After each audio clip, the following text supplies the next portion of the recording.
सत्येंद्र जैन से ही लेकर शुंगलू कमेटी ने यह भी कहा कि इन्होंने अपनी बेटी को अपने डिपार्टमेंट में रखा। कितने पैसे में? नहीं, क्या करप्शन सिर्फ पैसे का ही होता है? पूछ रहा हूँ, आ रहा हूँ उस पर भी। मैं सिर्फ आपसे पूछना चाह रहा हूँ क्योंकि आपने तुरंत मुझे कहा पैसे में, मैं कह रहा हूँ करप्शन क्या सिर्फ पैसे का ही होता है? और क्या आप भाई भतीजावाद, आप इन सब चीजों के खिलाफ थे, डायनेस्टी के आप खिलाफ थे। आपकी पार्टी ने रूल बनाया कि एक परिवार से एक ही आदमी चुनाव लड़ेगा। तो अगर करप्शन मान लीजिए पैसे का नहीं हुआ, आपने नहीं दिया, उनको इंटर्न रखा, उनको कुछ भी रखा, उनकी क्वालिफिकेशन इसके लिए जिस पोस्ट पे उनको रखा गया था उसके लिए क्वालिफाई नहीं करती, ऐसे और कितने आपने इंटर्न रखे जो सडनली सीधे आकर उनके लिए पोस्ट बना के उन्हें रखा जा सके? तो कहीं ना कहीं आपको लगता नहीं कि ये भी प्रोप्राइटी का सवाल है? मैं यही पूछना चाह रहा हूँ कि क्या करप्शन क्या है इसके अंदर? भाई उनको फेवर करा गया। पूरी बात कर लूँ, एक उसको पैसा नहीं दिया, एक उसको गाड़ी नहीं दी, एक उसको घोड़ा नहीं दिया। वो ग्रेजुएशन करके आई थी और इस तरह के कई ग्रेजुएट्स को जो फ्रेशली आते हैं, मैं आपको लिस्ट दे दूंगा, कई सारे ग्रेजुएट्स को हम लोगों ने अलग अलग कामों के लिए, फ्रेशली ग्रेजुएट्स आते थे, वो इंटर्नशिप करते थे या अलग अलग तरीके से ओएसडी या कुछ उनको बना देते थे। तो वो उनके अंदर एक जज्बा होता था कि देश के लिए कुछ करना है। फ्रेश ग्रेजुएट होके आए हैं और वो कहते थे हम साल 2 साल देंगे, पैसा नहीं लेंगे सरकार से। वो अपना टाइम देते थे। इसमें क्या हर्ज है? उसको अगर हम कोई पोस्ट देते, कोई पावर देते, कोई पावर भी नहीं थी उसकी, वो केवल घोड़ागिरी करती थी, सुबह से शाम तक वॉलंटियर की तरह काम करती थी। तो अगर कुछ गलत नहीं था तो आपने हटाया क्यों आया पब्लिक के प्रेशर में? इसका मतलब वो लड़की, मतलब जब मीडिया ने, हर बच्चा इसको हैंडल नहीं कर पाता। वो जिस स्थिति से वो गुजर रही थी वो लड़की, जब सारे मीडिया ने चलाना चालू कर दिया, उसकी तस्वीरें दिखानी चालू कर दी, वो नहीं बर्दाश्त कर पाई। उसने कहा मुझे नहीं करना काम। अच्छा, इसी को लेकर कई और भी सवाल उठे कि एक डॉक्टर निकुंज हैं, उनको आप लोगों ने रखा, उस पर सवाल उठा कि आपसे नजदीकी है, इस वजह से रखा गया। वो शीला दीक्षित ने रखा, मेरे टाइम का नहीं है। डॉक्टर है, क्वालिफाइड डॉक्टर है। शीला दीक्षित जी के टाइम पे कोई एंट्रेंस एग्जाम कुछ हुआ था? वो तो कह रहे हैं कि उनके लिए स्पेशल पोस्ट क्रिएट करी गई, उनके सीवी को रेव अप करने के लिए उनको विदेश दौरे पे भेजा गया। विदेश दौरे पे वो डिफेमेशन केस कर रहे हैं अब। ये उनका पासपोर्ट उठा के देख लीजिए, वो गए नहीं विदेश दौरे पे। अच्छा, हाँ। और वो जो उनके उसका है एज अ डॉक्टर, वो मेडिकल डॉक्टर है। शीला दीक्षित जी के टाइम में उन्होंने एंट्रेंस दिया था दिल्ली सरकार में और तब से वो डॉक्टर है। कुछ अलॉटमेंट के बारे में बात करी गई कि आपने जैसे जो आपका ऑफिस था, वो ऑफिस आपने अपने आप को दे दिया, ठीक तरीके से नहीं दिया, एलजी के पास आपने फाइल नहीं भेजी। मैं आपसे पहले मिनिस्टर को वो दिया, उसके बाद फिर अपने मैं आपको बता देता हूँ, एक आपने अपने एमएलए को भी एक घर दिया ऑफिस के नाम पर, उसको वहां पर फुली फर्निश कर दिया गया। स्वाति मालीवाल को आपने घर दिया, जिससे कि जो कमेटी की रिपोर्ट कहती है इसका कोई प्रोविजन ही नहीं है, आपने प्रोविजन के बिना ही ये सब काम कर दिए। तो एक माहौल या एक इमेज इस तरह की जा रही है कि ये भी वही कर रहे हैं जो सब करते थे, अपने लोगों को बांट दो, पोस्ट बांट दो, घर बांट दो, वही कर रहे हैं ये लोग। हाँ, तो वही मैं आपको बता रहा हूँ कि बताओ तो इसी स्पेसिफिक कहाँ गड़बड़ करी। पूरी शुंगलू कमेटी उठा के देख लो, पूरी रिपोर्ट के अंदर एक नए पैसे का भ्रष्टाचार अगर हो, एक ही चीज शुंगलू साहब ने जगह जगह लिखी है, एलजी को फाइल नहीं भेजी, एलजी को फाइल नहीं भेजी, एलजी को फाइल नहीं भेजी। हम उन दिनों में एलजी को फाइल नहीं भेजा करते थे, हमारी अंडरस्टैंडिंग थी। दिल्ली हाईकोर्ट का ऑर्डर आया, उसके बाद हमने एलजी को फाइलें भेजनी चालू कर दी। बस एक ही चीज के ऊपर, इसकी फाइल नहीं भेजी, उसकी फाइल नहीं भेजी, ये वाली फाइल नहीं भेजी, वो वाली फाइल नहीं भेजी, हर चीज के अंदर ये लिखा हुआ है। दिल्ली सरकार आम आदमी पार्टी की सरकार है, 67 सीट है हमारी। कानून में लिखा है कि जिस पार्टी की इतनी सीट होती है उसको सरकार की तरफ से एक ऑफिस अलॉट किया जाता है, सरकारी ऑफिस अलॉट किया जाता है, जो नॉर्मली घर होता है, घर को ऑफिस। तो कांग्रेस की 0 सीट है दिल्ली में, उनको बीजेपी वालों ने 4 घर अलॉट किए हुए हैं ऑफिस बनाने के लिए।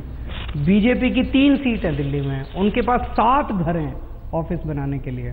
वो 7 घर रख सकते हैं, वो ठीक है। कांग्रेस 4 घर रख सकती है अपना ऑफिस बनाने के लिए, वो ठीक है।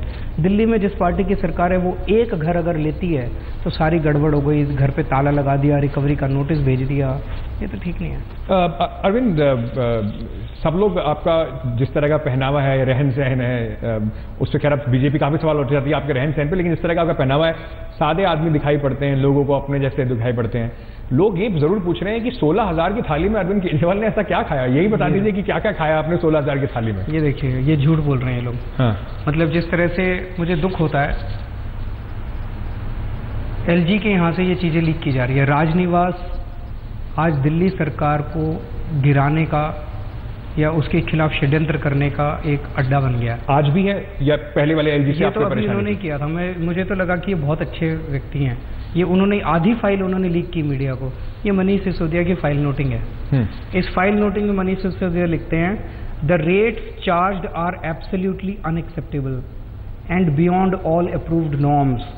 Accordingly, the proposal to make the payment is not approved since it is not as per. तो हुआ ही नहीं। आप मुझे इसकी डेट बताएंगे किस दिन कब का ऑर्डर है? ये 20 जुलाई 2016 पिछले साल। ये जो पार्टी की बात हो रही है फरवरी की बात हो रही है? हाँ। तो इतना समय लग गया आप लोगों को रियलाइज करने में कि बहुत ज्यादा खर्चा हो गया है? भाई बिल आते हैं, क्या होता है, मतलब मेरे घर में अगर कोई डिनर है तो हम तो कहते थे भाई डिनर ऑर्गेनाइज करो। वो ऑफिसर्स कहाँ से करते हैं, कैसे करते हैं, क्या टेंडरिंग करते हैं, उनका काम है। So they organise the dinner. Once they organise the dinner, तो ये बिल जो है करते करते करते करते मनीष सिसोदिया के पास क्लियरेंस के लिए गया था, because at that time he was the minister in charge. When the bill was put up to him, he rejected the bill. चलिए, बीजेपी की, क्योंकि आजकल वो समोसे भी लेके घूम रहे हैं, कह रहे हैं अरविंद केजरीवाल ने तो 1 करोड़ के समोसे खा लिए। वो कौन सा है, वो मुझे समझ नहीं। वो कह रहे हैं कि आपका कुछ बिल यहाँ का जनरेट हुआ घर का, कि यहाँ पे स्नैक्स वगैरह के करीब 1 करोड़ रुपए का बिल है। इन सबसे अलग हटके में आपने एक, आपको ये नहीं समझ आ रहा कि मतलब वो किस स्तर पे आ गए हैं। जब उनको कुछ नहीं मिला, उन्होंने 2000 करोड़ रुपए के मरे हुए लोगों को पेंशन दे दी, मरे हुए लोगों को तनख्वाह दे दी, 40,000 घोस्ट एम्प्लॉयज को तनख्वाह दे दी।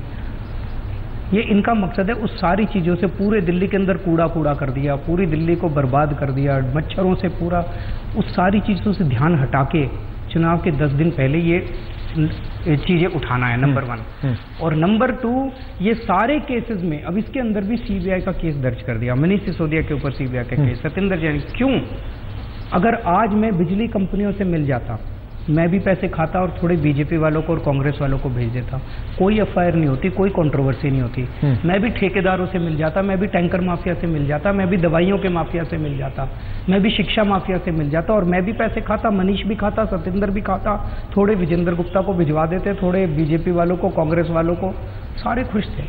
प्रॉब्लम उनकी यही है कि हम इनके कंट्रोल में नहीं आ रहे, ये हमें तोड़ना चाहते हैं, हम टूट नहीं रहे इनसे। वो विजेंद्र गुप्ता जी बड़े नाराज हैं, आपने बड़ी अजीब सी पीछे फोटो लगा दी है उनकी। हमने तो उनको चिट्ठी लिखी है, भाई आप भिजवा दो एक अच्छी सी फोटो, हम चेंज कर देंगे। मैं आपसे एमसीडी चुनाव पे आना चाहता हूँ, यही बात हो रही है, मुद्दों की बात कर नहीं रहे, कोई अपना ब्लूप्रिंट नहीं बता रहा, ना बीजेपी बता रही, ना आप बता रहे कि हम क्या करना चाहते हैं। हम बता रहे हैं, अभी कैसे बिल्कुल 2 मिनट दे दो, दिल्ली को बताइए।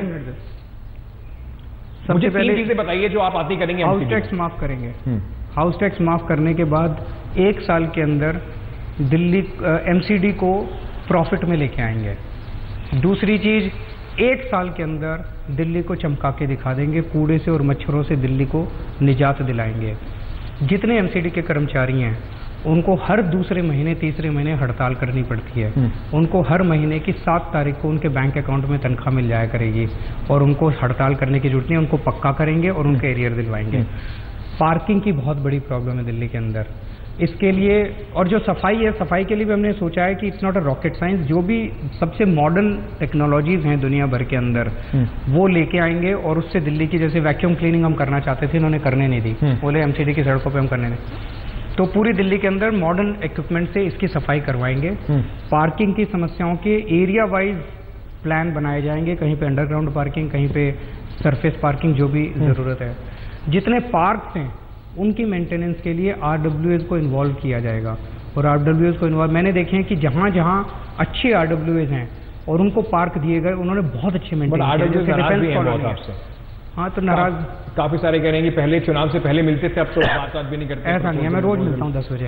अरविंद, मैं आपसे थोड़ा सा आगे बढ़ के ये पूछना चाह रहा था कि जैसे आपने कहा कि पंजाब में अब ईवीएम की वजह से हार गए, रजौरी गार्डन में लोगों का गुस्सा था, क्या इंट्रोस्पेक्शन हुआ? लोग कह रहे हैं कि कुछ ये ऐसा लगता है कि बस एक आदमी वाली वही पार्टी, कोई कुछ बताता ही नहीं है, कोई क्या कुछ इंट्रोस्पेक्शन हुआ? क्या आप लोगों को लगा कि गलती क्या हुई? आपने अपनी अच्छाई बताई, गलती क्या हुई अरविंद केजरीवाल से? क्योंकि आपके चेहरे पर ही चुनाव लड़ा जा रहा था पंजाब में भी, जीतते हैं तो भी आपके चेहरे पे जीत रहे थे, हार रहे हैं तो अब आपके चेहरे पे कहीं ना कहीं आपकी रिस्पॉन्सिबिलिटी तो है ही। तो क्या गलती हुई अरविंद केजरीवाल से कि आप लोगों को इस तरह का फिलहाल ये एक वक्त देखना पड़ रहा है कि जिसमें आप पंजाब हारे, गोवा हारे, और यहाँ पे ये रजौरी गार्डन की सीट भी हारे? मैंने तो पंजाब का तो मैंने आपको कारण बता दिया, और कोई कारण? पार्टी के अंदर 100 कमियां हो सकती हैं, और जब आप इतना बड़ा चुनाव लड़ते हैं तो बहुत सारी कमियां होती हैं। पार्टी के अंदर इंट्रोस्पेक्शन हुआ है, उसकी वजह से जो जो चीजें निकल के आ रही है उस पर पार्टी अंदर काम कर रही है, वो आपको बताने की जरूरत नहीं है। लेकिन मेन कारण, हार का मेन कारण मेरे हिसाब से ईवीएम है इन तीनों राज्यों के अंदर, एटलीस्ट ये उत्तराखंड, यूपी एंड पंजाब के अंदर। बाकी जितने भी, राजौरी गार्डन का मैंने आपको प्रिडोमिनेंट कारण बता दिया, लेकिन कल ही हमारी मीटिंग हुई थी और कि मतलब कारण वो हो सकता है, लेकिन डिड वी परफॉर्म, मतलब क्या हम और अच्छा कर सकते थे, इसके ऊपर इंट्रोस्पेक्शन होता है। कल ही हमारी मीटिंग। मैं 2 सवाल आपसे आखिर में और पूछना चाहूंगा कि कहीं ना कहीं लोग कह रहे हैं कि अब बिखरती दिख रही है, this is the beginning of the end of the आम आदमी पार्टी। वो आप लोग कई बार जब से अन्ना आंदोलन हुआ था, एक आपके एमएलए छोड़ के बीजेपी में जा चुके हैं, रोज खबर आती है कि वो एमएलए भी नाराज चल रहा है, वो भी नाराज चल रहा है। एक बहुत बड़े नेता हैं आपकी पार्टी के, जो जब 2015 में आप जीते थे तो बिल्कुल आपके साथ में खड़े हुए थे, कुमार विश्वास। वो आजकल कहीं दिखाई नहीं पड़ रहे, ना चुनाव में कहीं दिखाई पड़ रहे कैंपेन करते हुए। क्रिप्टिक मैसेजेस उनके ट्विटर पे आते रहते हैं कि अभी भी घर जलने से बचाया जा सकता है। बात करिए आपने कि उनके पास कोई सोल्यूशन है आप घर जलने से बचाने के लिए? देखिए, जो ये आप बोल रहे हैं, जब से मेरे को याद है अन्ना आंदोलन हुआ है 2011 से, तब से मीडिया पता नहीं हमें कितनी बार हमारे को श्रद्धांजलि अर्पित कर चुका है, फूल माला हमारी फोटो पे चढ़ा चुका है। अब मर गए, अब दोबारा नहीं आएंगे, अब मर गए, अब दोबारा नहीं आएंगे। हमारी मौत और हमारी ज़िंदगी इस देश के लोगों के हाथ में और ऊपर वाले के हाथ में है। जब तक ऊपर वाले की मंशा है तब तक हमें कोई हाथ भी नहीं लगा सकता, और जिस दिन ऊपर वाले ने सोच लिया अब इनको मारना है, हमें कोई कुछ बचा नहीं सकता। तो ये जो बार बार कि मर गए, अब देखते हैं कि मरे कि जिंदा रहेंगे वो तो समय बताएगा। लेकिन जब तक जिंदा हैं देश के लिए काम करते रहेंगे, भ्रष्टाचार के खिलाफ लड़ते रहेंगे, लोगों के लिए, समाज के लिए काम करते रहेंगे। कुमार साथ में काम करेंगे, अभी समय नहीं है कि सबको इकट्ठे होकर एक सारे साथ होना चाहिए। अलग अलग जिम्मेदारियां। क्यों नाराज हैं? आपकी बात हुई उनसे? नहीं, कोई नाराज नहीं है। मतलब वो सिर्फ ट्वीट पे बात करते हैं आजकल, या वैसे भी बात उनके करते हैं? ट्वीट को आप अलग तरीके से इंटरप्रेट करते हैं। अच्छा, मोदी जी के बारे में हर दूसरे दिन अरविंद केजरीवाल का एक ट्वीट आता था, कम से कम पंजाब चुनाव से पहले तक तो आता ही था। अब मोदी जी के बारे में बात करनी बंद कर दी। कहीं ना कहीं अरविंद केजरीवाल को समझ में आ गया कि मोदी जी से पंगा लेने में कोई फायदा नहीं है, उसको कुछ बोलेंगे तो जनता आपको ही हराएगी। मतलब अगर मैं बोलता था तो कहते थे बोलता क्यों है, और नहीं बोलता तो कहते बोलता क्यों नहीं है। तो आप किसी तरह से तो खुश रहिए ना। मतलब नहीं, मतलब अब कहीं आपको लगता है कि ऐसा कुछ नहीं, डिमोनेटाइजेशन की बात जरूरत पड़ेगी बोलेंगे। चलिए, अरविंद केजरीवाल, हमसे बात करने के लिए बहुत बहुत शुक्रिया। मैं फिर से आपके सारे दर्शकों को कहना चाहता हूं कि अगर आपने 10 साल से एमसीडी के अंदर बीजेपी की सरकार है और हम देख रहे हैं कि देश की राजधानी कैसे कूड़ा हो गई है, बहुत ही गंदगी है, बहुत ज़्यादा मच्छर है। अगर आप इसको बदलना चाहते हो तो आपको एमसीडी के अंदर पार्टी को बदलना पड़ेगा, नहीं तो नहीं बदला जाता है। अगले 5 साल भी ऐसे ही कूड़ा रहेगी दिल्ली। ये मौका है, सब लोग मिल जाओ, सारे इस बार झाड़ू से सफाई करो।